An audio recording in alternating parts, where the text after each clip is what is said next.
Guys, saya kan buat channel YouTube ini dari nol ya. Subscriber saya mulai dari nol, views saya juga mulai dari nol. Bahkan video pertama saya hampir nggak ada yang nonton. Jadi benar-benar mulai dari nol lah ya, kayak ngisi bensin. Nah, tapi ada satu keputusan yang saya buat di awal, yang dimana keputusan itu ternyata benar-benar bisa ngubah channel kecil macam saya ini, bisa berkembang di YouTube. Dan di video ini, saya akan cerita apa yang benar-benar saya lakuin ketika mulai nge-YouTube dari nol. Dan ini bukan teori aja ya guys, tapi ini strategi yang real, yang bisa kamu juga pakai buat kalau kamu mau nge-YouTube mulai hari ini. Oh iya, kalau misalkan kamu minat buat dapetin kaos-kaos dan topi bertema content creator gini, untuk keperluan promosi channel YouTube-mu, dan juga dapetin ebook saya, Sukses dari YouTube, bisa silakan kamu klik link yang ada di deskripsi video ini ya. Kesalahan pertama yang hampir saya lakuin saat pertama kali mulai nge-YouTube, jadi saya hampir ngelakuin kesalahan yang sama, kayak yang kebanyakan pemula lakuin. Jadi saya buat semua jenis video sekaligus, misalkan hari ini bahas motivasi, besok bahas bisnis, besoknya lagi bahas teknologi IT. Nah, kelihatannya sih nggak masalah ya. Tapi buat algoritma YouTube, itu ibarat kamu buka restoran yang jual semua jenis makanan yang ada di dunia sekaligus. Misalkan jual pizza ada, sushi ada, bakso juga ada, lontong juga ada. Dan akhirnya YouTube bingung deh tuh. Channel ini sebenarnya tentang apa? Dan kalau YouTube bingung, videomu nggak akan direkomendasiin kemana-mana ya.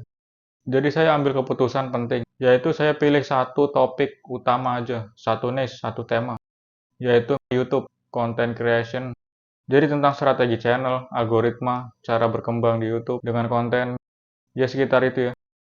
Dan itu jadi pondasi channel saya ini. Strategi konten pertama saya. Jadi setelah menentukan topik itu, saya lakuin sesuatu yang simple banget, tapi benar-benar powerful. Yaitu saya buat daftar ide video sebanyak mungkin. Bukan 10, bukan 20, tapi ratusan ide video. Kenapa? Karena kebanyakan orang berhenti di sini. Mereka punya satu atau dua ide video, setelah ngupload, mereka bingung mau bikin apa lagi. Nah, sementara kalau saya buat semacam bank atau tabungan ide banyak konten gitu. Misalkan ide-ide konten kayak gini, kesalahan fatal YouTuber pemula, rahasia algoritma YouTube, kenapa video bagus tetap sepi, dan semacamnya ya, dan lain-lain. Kayak gitu. Sampai ada kurang lebih 300-an ide video buat 1 tahun ke depan. Dan semua ide itu punya satu tujuan, yaitu menyelesaikan masalah penonton. Problem solving audience saya ya. Karena di YouTube, apalagi channel edukasi atau tutorial ya, video-video yang menang itu bukan video yang paling bagus, tapi video yang paling relevan dengan masalah orang-orang dan bisa menghasilkan solusi. Fokus pada 3 hal ini.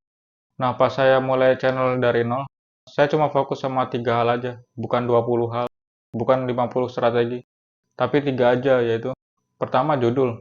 Judul itu alasan orang ngeklik video kamu ya. Untuk judul jangan buat misalkan tips belajar bahasa, tapi buat gini, misalkan kesalahan fatal orang yang baru mulai belajar bahasa lakuin dan yang harus kamu hindarin. Jadi judulnya harus bisa ngebuat orang berpikir, wah apa ini saya harus tahu nih. Kedua, hook.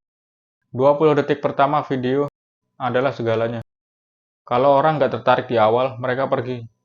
Jadi setiap video saya selalu dimulai dengan sesuatu yang bisa ngebuat orang berpikir, tunggu apa ini maksudnya? Apa ini?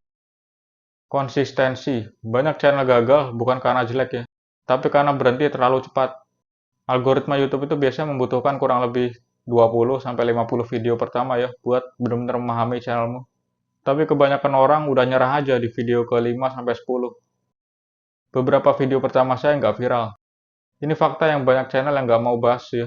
Mungkin karena malu. Oke, jadi video-video pertama saya nggak viral ya. Masih sepi-sepi aja gitu. Views-nya, like-nya. Dan di titik ini banyak orang yang berhenti. Nah, tapi di sini saya nyadar satu hal penting. Kalau nge-YouTube itu bukan mesin judi ya yang bisa ngasilin sesuatu secara instan. Tapi YouTube itu adalah mesin data. Dan saya itu sebagai kreator adalah penganalisa. Jadi setiap video ngasih saya informasi judul mana yang lebih banyak diklik, topik mana yang lebih menarik, durasi mana yang lebih ditonton, dan sedikit demi sedikit saya mulai paham nih yang benar-benar diinginkan YouTube dan diinginkan penonton itu yang kayak gimana. Hal yang mengubah cara saya ngebuat video. Terus saya nemuin nih satu prinsip penting di YouTube. Prinsip yang mengubah cara saya ngebuat konten video. yaitu bukan buat video yang kamu suka, tapi buat video yang penonton tuh ingin tonton. Ini dua hal yang beda banget ya. Ketika kamu mulai mikir masalah apa yang sedang dipikirin orang, pertanyaan apa yang sedang dicari, nah disitulah video kamu mulai lebih relevan. Dan ketika video relevan, YouTube mulai ngebantu kamu. Jadi saya ada pesan nih untuk channel kecil nih guys. Kalau kamu baru mulai nge-YouTube, ingat ini ya. Semua channel besar pernah jadi atau berawal dari channel kecil. Semua channel viral pernah ngupload video yang nggak ada yang nonton. Perbedaannya cuma satu, mereka nggak berhenti. Mereka lanjut ngupload terus, stay konsisten. Jadi kalau hari ini subscriber kamu masih sedikit, views masih sepi, itu nggak apa-apa ya. Karena setiap video yang kamu upload adalah langkah menuju channelmu yang lebih besar. Bahkan mungkin video berikutnya yang kamu upload itu adalah videomu yang akan mengubah segalanya. Oke guys, jadi itu tadi ya pembahasan video saya kali ini. Kalau kamu mau belajar lebih banyak tentang strategi YouTube dan cara bikin channelmu berkembang, subscribe channel saya ini ya, karena di channel ini saya share semua yang saya pelajari tentang YouTube. Oke, thank you ya udah nonton sampai habis. Kita jumpa lagi di video selanjutnya.